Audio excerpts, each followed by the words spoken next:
How was your day? Yeah, my day was good. I went to the hospital pretty early this morning, so at 7. And it was nice. It was a good day. Saved some lives, hopefully.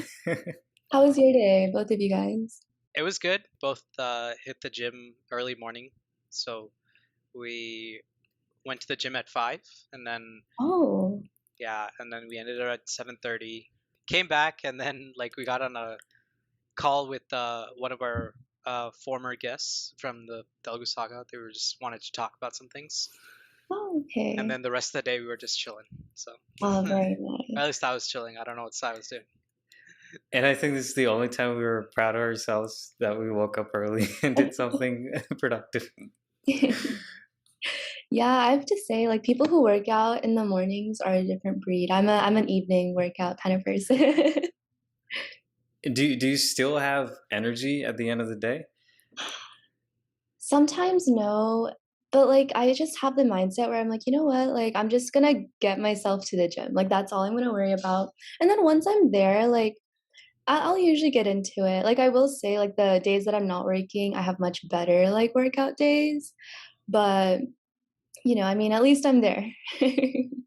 Yeah, especially the type of work that demands both mental and physical work and what you do.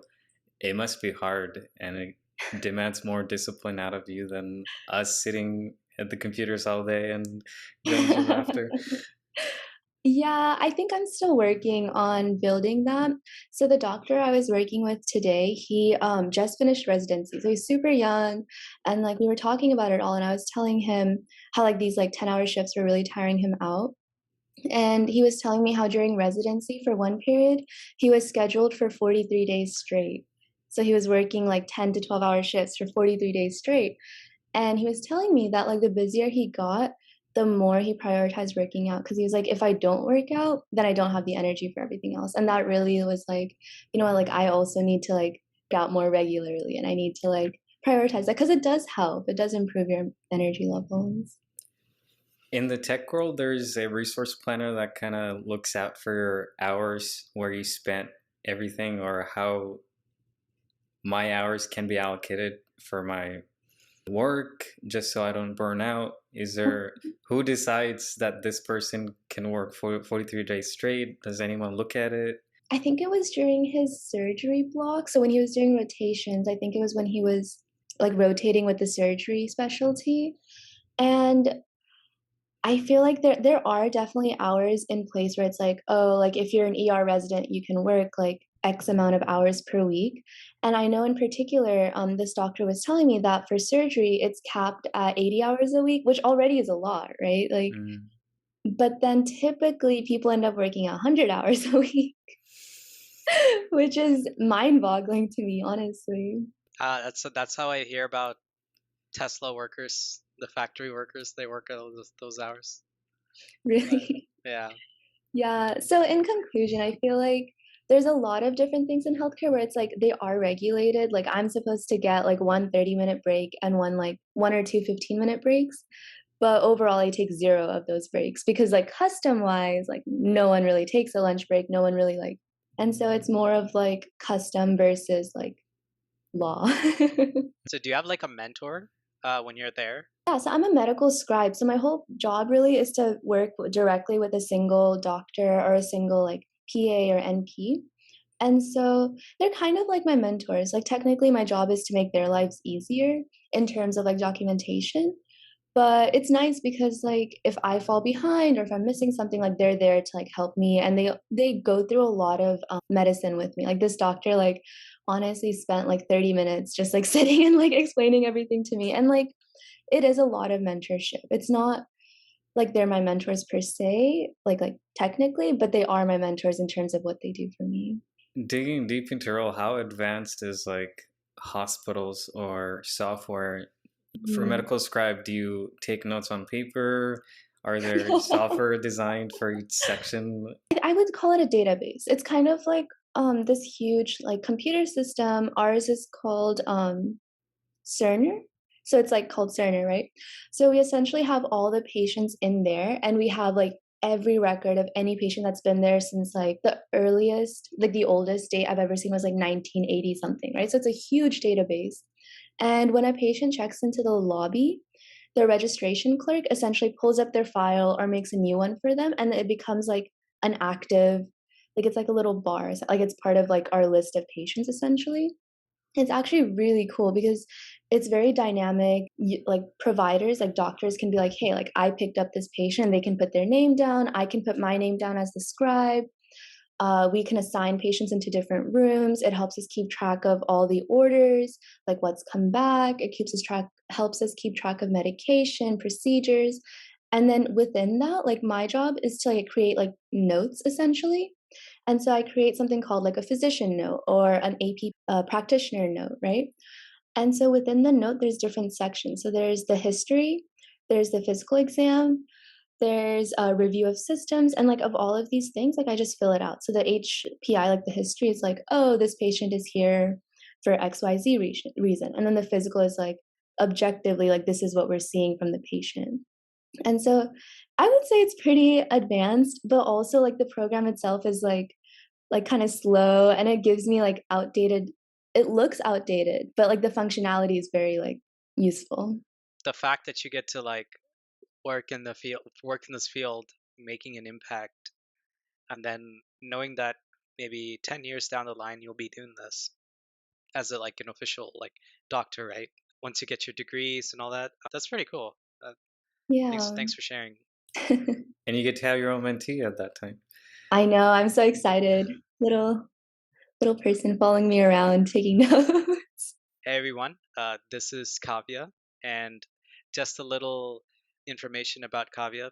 I've known her for a very, very long time. So I've known her since she was like, really small, like this like 7, 8 year old running around. And what's funny is there was a time where we were actually having a family friend party, and she comes up to me and she's like, Vishal, could you please tell my parents not to send me to like Chino Hills High School?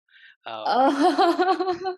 so I remember that, and so I I went up to them. I just said some information, but yeah, Kavya went to Troy. She graduated with honors. She's currently attending UCLA, and she's majoring in physiological science with a minor in bioinformatics. And she's a content editor for the Bruin Medical Review and a research assistant for Yang Lab. So, a lot on her plate, and she's already finished her MCAT and halfway through her UCLA journey. So, yeah, great to have you on this podcast, Kavya.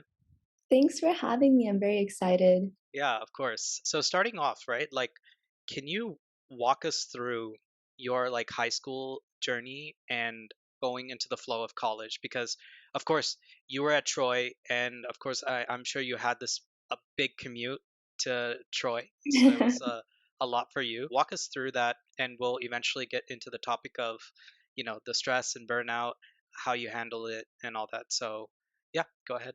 I feel like a lot of people say that the jump from high school to college is really big, and that's when you have to grow a lot academically.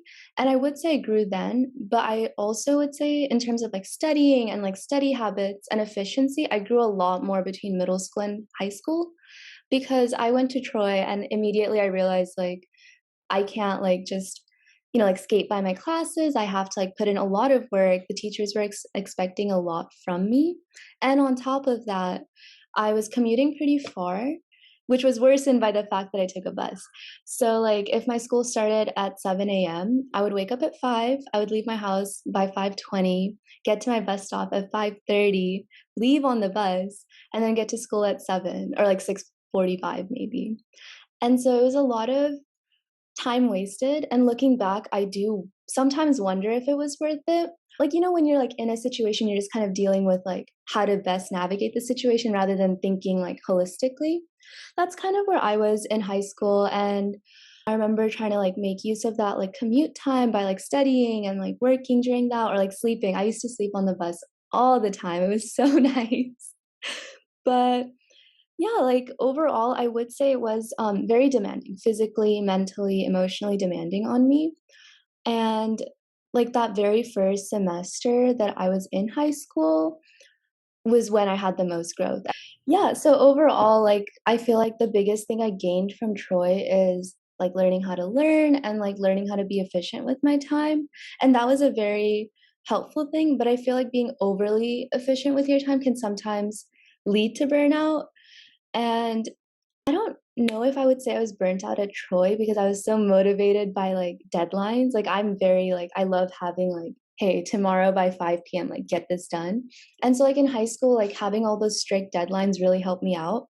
So even if I was burnt out, I don't know if I like felt it because I was like, oh, like forget all of this. Like let me just like keep going. I have math homework due tonight. I have this due tonight. I feel like I was efficient, but I feel like that efficiency later on kind of like hurt me because I might have been burnt out in high school, but I don't think I really like set in like the way I was burnt out later on in college because like high school just had all these like specific deadlines that really like helped me be on top of it. And I think the first time I ever really felt burnout in high school was during college apps, where college apps are like a very important thing to do, but there's just like one real deadline. There's no like deadline like, hey, like you have to get your first draft done. Hey, you have to get your like first draft reviewed by this time. So it was like all up to me and my schedule was very flexible. And so that like caused like I'm a big procrastinator too. So I'm like I work best like 24 hours before the deadline. And so it was so difficult for me to mobilize. And I do remember like at the time feeling so bad almost because I was like, you know, like I went through Troy, I like got all these things done. I was so motivated. Like, what's wrong with me? Like, why can't I like get these college apps done? Right. And so I was mildly burnt out. I ended up like procrastinating my college apps and then getting them done like a week before they were due. But it's okay because I did end up getting them done. But overall, I feel like from high school, I really gained a procrastinator type of view. So, like, I was efficient, I did get everything done, but I also got it done right before the deadline, right? And so I started to rely so heavily on deadlines, like, get everything done. And so I feel like in college, that kind of backfired on me. Do you feel you didn't feel that full burnout because in high school you don't really have to think much other than going to college? But then when you're in college now, it's like you got responsibilities, you're thinking about finances, you're thinking about career. Do you feel like that kind of added weight to feel more of a burnout? I think it's exactly what you're saying because in high school, me and all of my friends were like mainly focused on like academics, volunteering, getting into college. And so like it was so easy for me to get like hyper focused on that. While in college, I'm like, okay, sure, I can hyper focus on like my academics, but then like I have to take care of my health and I have to like work out, I have to eat right, I have to take care of myself emotionally, mentally. And there's just like I feel like the more you learn about things in general, the more like weight there is on your mind, right? Like there's more like, oh my gosh, like what's happening in this world? Or like just I feel like ignorance is definitely bliss. And I do feel like the more you know, the more time you have to take out to like take care of yourself mentally, like meditation or like yoga because sometimes like I'll be thinking and I just like won't stop thinking to the point where like my head starts to hurt and I'm like okay like this is chaos like I need to like calm down I need to like whatever it is I need to like control it and I feel like in high school I didn't really worry about that because thinking that much was like helping me get all my work done and I had like a way to channel it well now I feel like I don't have as many assignments in college and I do have more time to myself where and I don't want to spend that time just like overthinking things and like feeling stressed out. And so now there's like a pressure to like build good habits and like be a healthy person. There's things like you have to like cook for yourself, you have to, you know, do your own laundry. Like there's just all sorts of random like adulting things that like take away some of your time, but you don't really consider them things that take your time. I'm so happy you're doing the adulting things even before you graduate college because I only started it a couple years ago. I think for that, 3 years after I graduated college. And I want to talk about the high school phase a little bit because it is an interesting phase in all our lives. Mhm. And for me, it was everything that I wish it didn't happen, where I didn't know how to learn. Even at that point, you get 6 classes, right? And you get homework teachers don't know how other teachers assign homeworks. Yeah.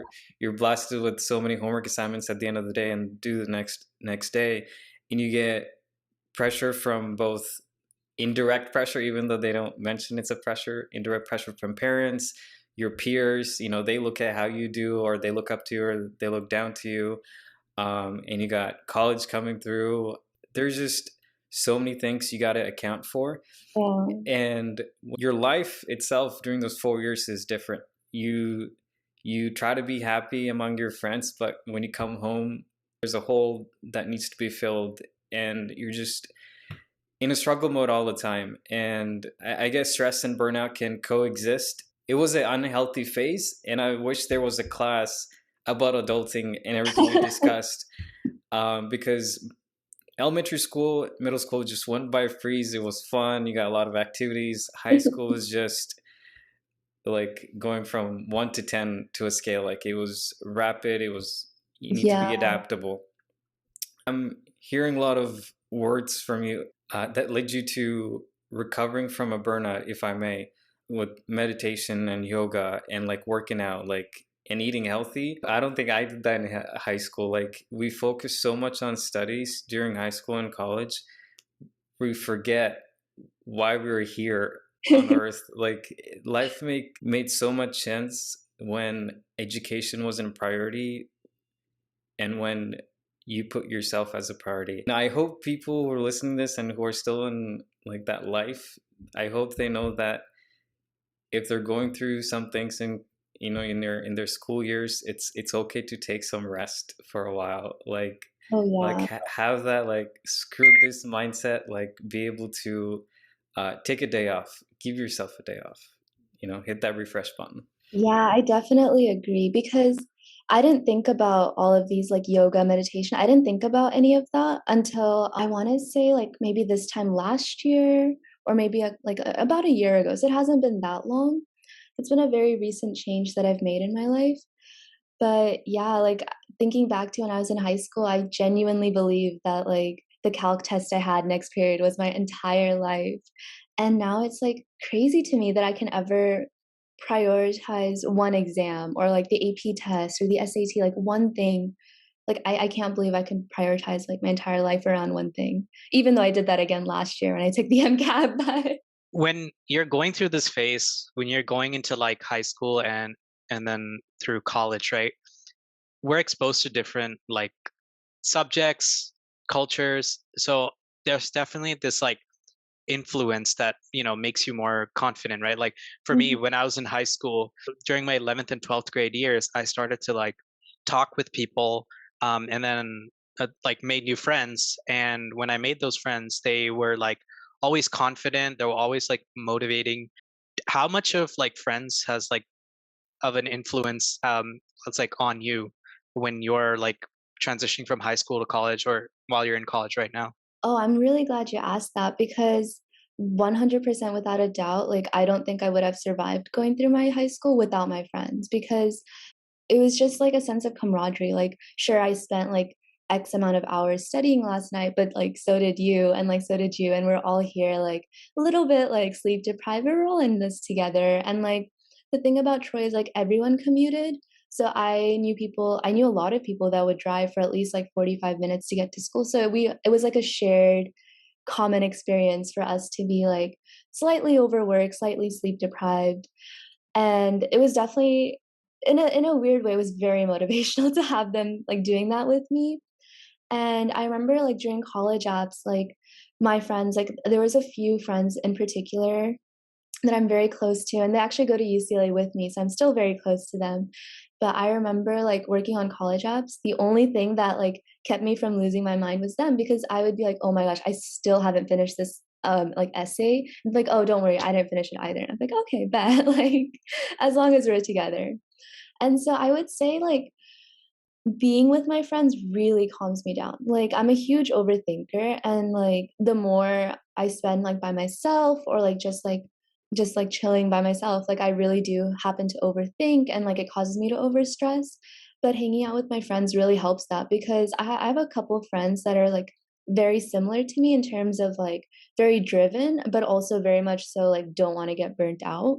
And so it's nice to like talk to people like that because we discuss like hey, like how are we going to blow off steam tonight? Like what are we going to do to relax ourselves? And I think like that was a huge role that friends have played for me for like very long time, just like a huge de-stress.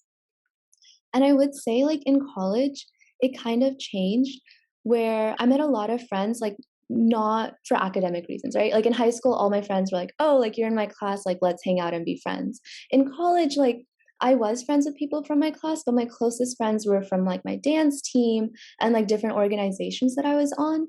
And so, like, our common interest wasn't like academic. So, like, when we hung out, we'd be like dancing and we'd be like doing different things and we'd all be in different like majors and like different like years too. So like they were like different stages of career, I guess, than I was. And so for that, I felt like I gained more confidence in college because I had a bunch of like friends who were all different and they all had like unique interests and talents. Like I knew one person that could solve a Rubik's cube under a minute and now he can do it under like 40 or 30 seconds. So but yeah, like just I had a bunch of friends with like really cool interests and it really pushed me to also like try and find my own thing and like really explore like what I found interesting outside of academics. That was a wonderful question, man. I gotta give it to you on that. I think making friends, no matter if you're an introvert or extrovert, finding your own group that you blend in with, and it makes it easier when you share your burdens, your problems, that weight that you're carrying in your head. It makes it easier, it helps you move forward. And I gotta thank my friends who, stood by me in high school and college and even now, wish all in my life. And it's been those happy moments and the memories we make it that we cherish. The talk, it started off very like informal and now it's getting like in this really deep conversation. But yeah, I mean, it's something that we cherish, right? All these memories that we have with friends. The one thing that really brought me out of like a stress, I wouldn't say burnout, but like out of the stress feeling is like, all right, I know that I'm not the only one going through this. Like my entire like friend group is going through the same thing, right? Like you got to graduate college, get a job, be financially stable. So that was like the stress when we were like graduating. Do you feel like you look forward to things? I think so. I feel like I personally prefer like smaller things to look for. So like I enjoy going out with my friends. I enjoy like exploring LA. I do really try and have something fun to look forward to. So a very common thing is like if I just had a bunch of exams or like I was just studying for a very long period of time, like my roommates and I or my friends and I will go to Sunrise, which is this boba place that I'm obsessed with. And I get the same drink every time, but something about drinking it, it's like victory. It's like, okay, like I finished the studying, like this is my time, I'm gonna relax. And my favorite thing to do after like really big exams is to get that boba and then just like stay in for a night and like watch TV or just relax. Which flavor? Ooh, I get the basic one. It's the Sunrise boba milk tea. Yeah. Have you guys been? We shall know it takes me, so No, maybe not that one, but there's a couple boba shops around Pomona area, so I go there. But yeah, I think after college I didn't really get boba too much, so it's like once in a while. But yeah, that's cool. Yeah, I'll take both of you guys. There's one in Chino, so. Sounds good. During high school and college, you mentioned you had a lot of burnouts. And for me, it has become a habit to go through the same phase over and over again and stress about things. Has it become numb for you or you just found different ways of coping with it? And I know you mentioned meditation, yoga, but can you also walk us through like your routine? I know many people talk about it, but at a high level, but like if you want to go a little in depth and see how mentally affected you. Yeah, I think that's a good question because when I was looking into how to stop burnout, I got very vague, like high overview kind of responses. And I would say that my burnout, like I don't think I've experienced like that many instances of burnout, so I don't have that many different ways that I've dealt with it. Because like in high school, like I was burnt out from college apps, but then second semester senior year came and I was fully checked out. Like I was having such a great time with my friends and I was just going out. Like I was getting my work done, but like teachers were also assigning less work. So I think being able to have more free time to spend with my friends really helped. Second semester senior year was like that one period of time where I was really good about working out. So I would work out like almost every single day. Like it was a really nice routine because I would get home at the same time every single day. I'd go to the gym at the same time every single day. And on top of that, I used to tutor like you know like the family friends, like the little kids around. So like there was this little 5-year-old who I used to teach, like, and I would teach him how to read English. So it's a very easy thing to do, except he was like I love him, but he was like a little demon. Like he was so energetic. Like he wouldn't let me teach him until he taught me like taekwondo. And then he would spar with me and then he would play like I remember he used to make me get into like Nerf gun wars with him. Like just stuff that's completely like kind of out of my comfort zone. Like I'm not really a Nerf gun person, right? But I was like, all right, like if I want to tutor him, I guess this is what I'm gonna have to do. So I think just spending time with like a child who really like required me to like be fully present and like really there was very helpful in healing my burnout then, being able to spend more time with friends and like having that routine. I think in college, like the one thing I really miss is routine. Like I really miss having like, hey, like every day by 5 p.m. I'm done with classes. And I'm like still working on a way to like get myself back into a routine, but I'm afraid like that probably won't come until college ends and I start like working full time or like doing stuff like that because I think that routine really helps me. Like not having a routine messes with me because it's just a matter of like, hey, like I want to do a certain thing every single time, every single day, which is kind of boring, but also like helps me mentally. And I would say the second time I was like super burnt out was last summer when I was studying for the MCAT. So like flash forward quite some years. And the way I dealt with that was pretty different because like my life itself was so different from like the first time I dealt with burnout.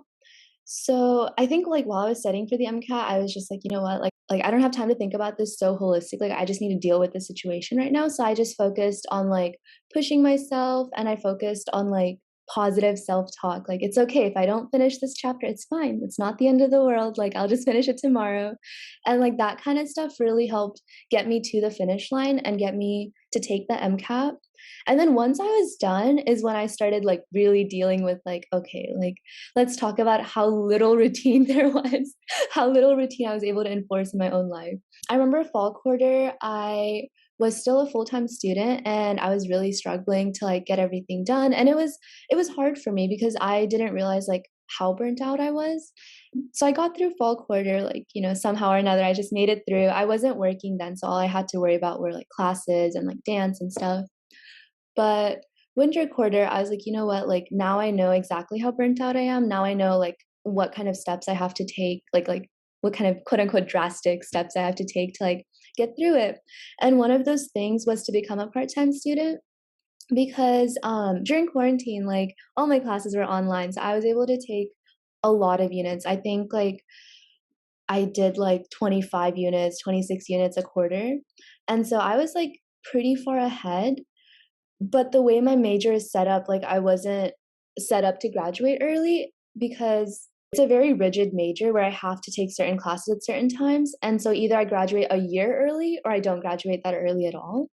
And so I didn't end up being able to graduate a year early. So I was like, you know what? Like I'll just give myself some like part-time student quarters or like graduate like a quarter early or something. And so originally I wanted my last college quarter to be part-time so I can like hang out with my friends and have a good time.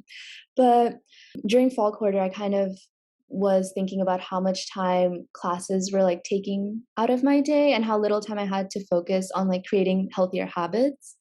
And so winter quarter, I became a part-time student, which really helped me out because at first I felt so bad because everyone around me were like full-time students and here I was just taking 2 classes. But I feel like it was really worth it because the classes I was taking were really difficult. And so like just not having much on my plate really gave me time to like give those classes the time they deserve. Plus like think about like, oh, am I eating? Like, did I go grocery shopping this week? Like, have I exercised today? Have I done my yoga and my back stretches and all of that today? And so I was able to get into a much better routine because I didn't have that many classes. And I think that also really helped, just having a lot of like free time. And I used to like read a lot of books, and like they weren't like educational books, they were like very like fun, like adventure books. And like I used to paint, and I just had so much time to do all of these like specific things that really helped like reset my brain. And then also during that quarter, I focused on like finding a job and finding volunteer places, because honestly, it was hard for me to like do everything. And so, like, pulling back from classes gave me time to actually find this job that I'm currently working at and to like interview there and like train and all of that. Sometimes we may not have that time, but we should make that time. I think that's crucial. You brought up some really good words like routines, optimization, effective habits. Explain like how a day-to-day goes like for you, and how you put yourself first and other things second priority. I will say this summer it has been hard because once I moved back home, my routine was a little shifted. But I'll tell you what I used to do before I moved home. One thing is I really like waking up early. Like my like working at super early is like The important. hardest thing to do. So how'd you get around that? Did you just started sleeping earlier and making sure you eat dinner early? Yeah, it was like all of I would do that. I feel like dinner I probably should have eaten earlier than I ended up eating, but like I think the main thing is like my mind just like shuts off. Like after 8 p.m., like I'm just like, this is dinner time, this is TV time, this is sleeping time. Like I can't do any work. And so then because I couldn't get work done at night, like I'd be forced to wake up early. And I like that because like I live with four other people, or I used to last year. So like my apartment was like kind of a busy place, you know. But in the mornings, like it was just me and like one other girl that would wake up super early. So it was like calmer, you know, like we're not like yelling, we're not like it's fun. I love my roommates, but like it is a lot of like social drain, you know, to have like a lot of people around you all the time. So I feel like in the mornings I was really able to get like alone time, and we have this like balcony, and it's east facing, right? So like in the morning the sun would come onto the balcony and I'd get like the nice like fresh air and like the nice sunlight, and I'd feel all warm. And so I think just knowing that like that was there for me if I woke up early was a very big motivation. Yeah, so I would wake up pretty early. I'd like drink my coffee outside on the balcony, and I'd people watch. That was another thing because my balcony was barely like 10 feet off of the sidewalk. And my apartment was in a very busy intersection. So people would be driving around, like walking to classes, like doing their thing. And I love people watching. It sounds creepy, but I think it's just so fun to see everyone like doing their thing, and I'm just like sipping coffee. And it was a very peaceful thing. And then afterwards, I would do my yoga. And the thing about the yoga is it started more because I have really bad back pain for whatever reason, probably due to my posture. But to like neutralize that, I like do a lot of like back stretches, and I like it really improves my pain. So like that's another big motivator for me because I'm like, all right, like if I do this, I won't be in pain. And so I would do like Surya Namaskar, or I would do like specific like YouTube videos that are like yoga for back pain, yoga for sciatica.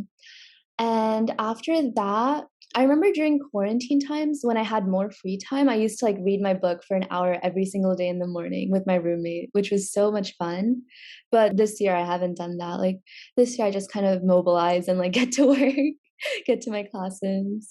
Do you have like a inspiration? Not necessarily like you have to follow exactly what they're doing, right? Like for me, I was taking 3 master's classes and also doing work.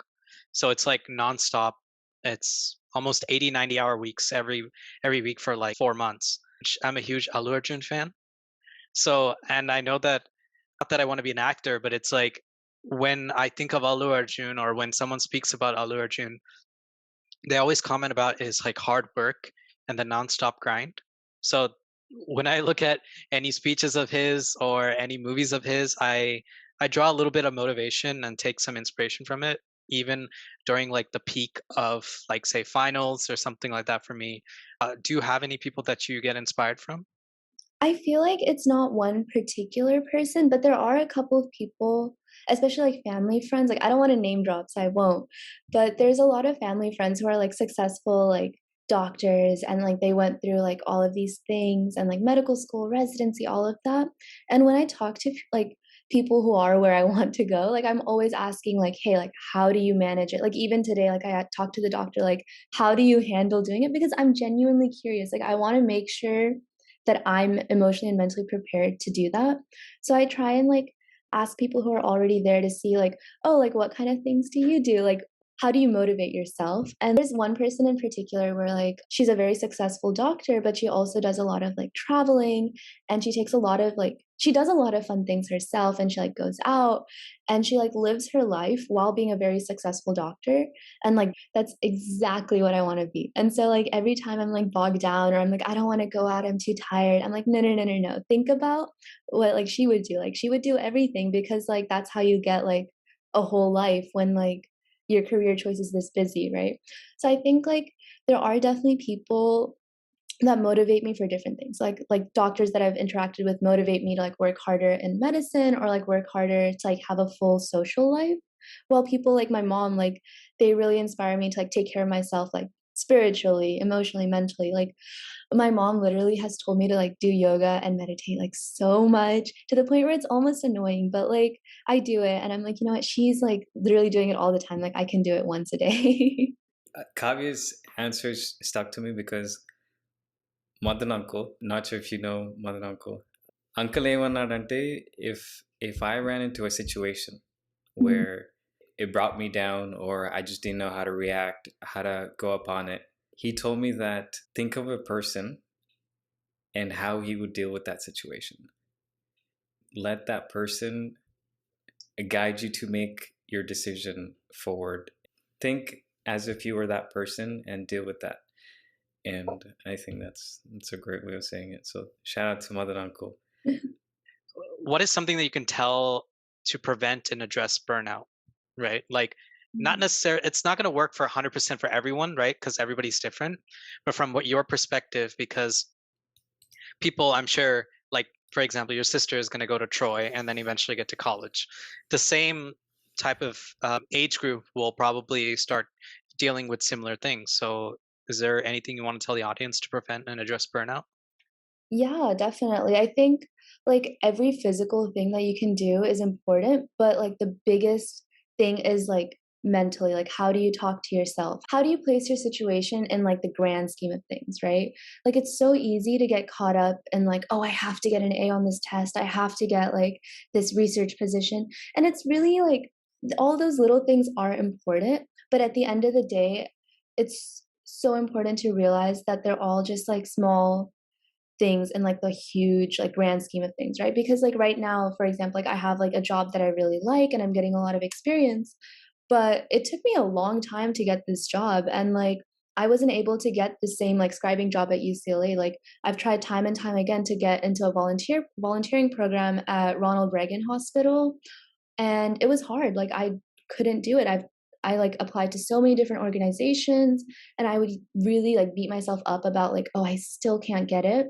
But then like when I took time away to like really think about like my life, I realized like it doesn't have to be this particular thing. Like you don't have to get an A on this exam. Like do as well as you can. You can get an A on the next one. Like really like think about how important you're making this and how important it actually is. Because I've realized in life, like, there's so many ways to get to where you want to go. And, like, even now, like, I have so much faith that I'm going to be a doctor. Like, maybe I end up having to take a gap year. Maybe it takes me longer. I go a non traditional route. But regardless of what happens, like, I know, like, I'm going to be a doctor. Like whatever else happens, I will be there. And I feel like having that kind of like confidence in yourself and faith and belief in yourself really helps. I used to do this where I'd get like super worked up over every small thing. I'd be like, oh, if I want to be a doctor, like I have to graduate early. So I have time to do this, this, and this. And I have to get like, I used to believe that I had to get like volunteering experience by like my freshman year. Like I was like, end of freshman year, I have to find some sort of like hospital experience, which wasn't like true at all. And I used to put so much importance on that, which caused a lot of like negative self-talk, and I'd be like, oh, like I really suck for like not getting this done, or I'm not as good as the other person who applied.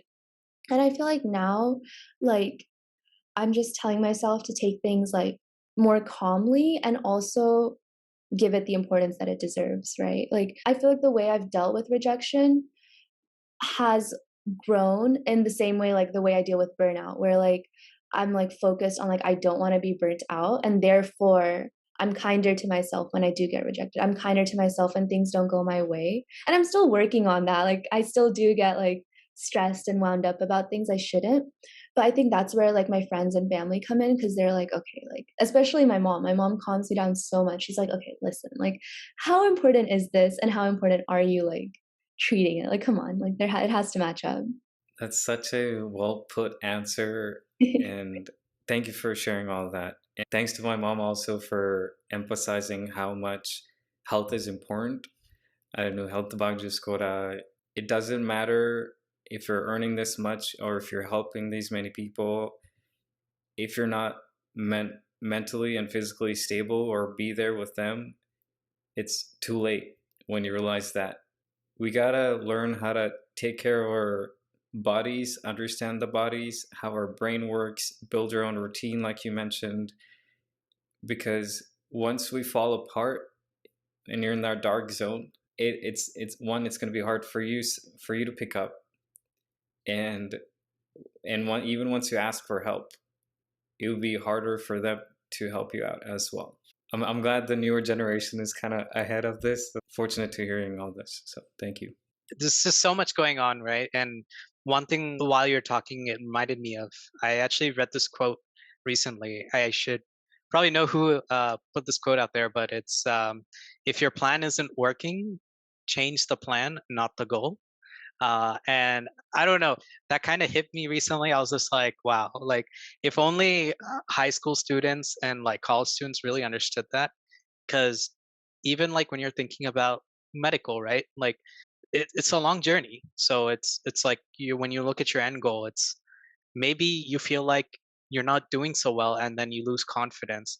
But if only people understand that, like, hey, you need to structure it in such a way, so you should change your plan if it's not working, but you shouldn't change the goal because that's what you wanted. Kavya, before we go to the fun round, it's like another like quick segment from our podcast. I just want to say thank you for coming on, knowing you from a very long time. And I think a lot of people talk about all the achievements that you've brought in. But what I think about is it's not just the achievements that you had, it's just more about the positive attitude you put in when you had all these obstacles in place to get to where you are right now. So really appreciate it. Kavya Vishalanta Telidgani Miru, but like from what we spoke in the intro call last week and till now, it's really warming to see what you have done and achieved thus far. And like Vishal was saying, it's not only the achievements, it's how you work towards that.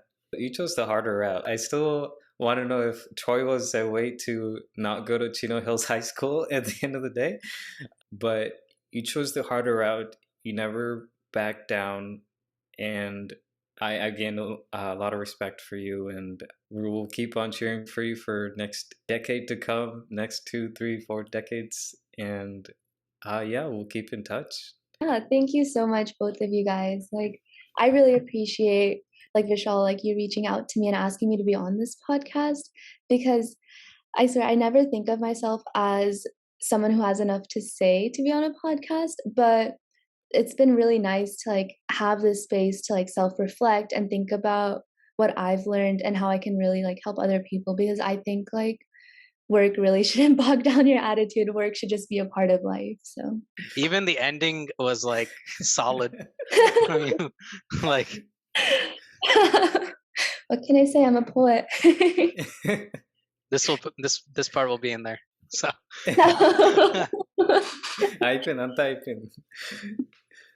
I really appreciate it. And I just want to say thank you to the audience. Please leave us a comment, like, and subscribe.